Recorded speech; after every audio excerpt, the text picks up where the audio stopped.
ಬರೀ ಎಸ್ಸಿಗಳಿಗೆ ಮಾತ್ರ ಇದು ಮಾಡೋದು. ಖಾತ್ರಾಜ್ಗೂ ಸಂಬಂಧ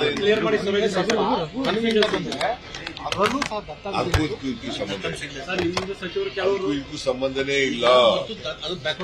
ಬರೀ ಅದು ಬ್ಯಾಕ್ವರ್ಡ್ ಕ್ಲಾಸ್ಗೆ ಒಳ ಮೀಸಲಾತಿ ಸಂಬಂಧಪಟ್ಟು ಎಸ್ಸಿಗಳು ಮಾತ್ರ ಆದಿ ಕರ್ನಾಟಕ ಆದಿ ದ್ರಾವಿಡ ಆಂಧ್ರ ಅಂತ ಮಾಡಿ ಬರ್ಕೊಂಡಿದ್ದಾರಲ್ಲ, ಅದು ಕನ್ಫ್ಯೂಷನ್.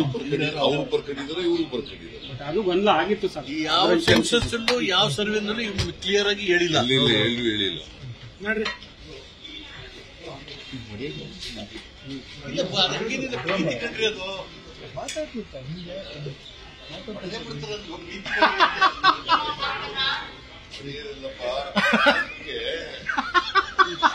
ಕನ್ಫ್ಯೂಷನ್ ಮಾಡ್ಬಿಡ್ತಿದ್ದಲ್ಲ.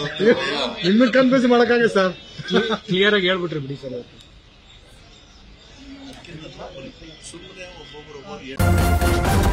ನ್ಯೂಸ್ ಫಸ್ಟ್ ನಿರ್ಭೀತಿಯಿಂದ ನಿಮ್ಮ ಪರವಾಗಿ.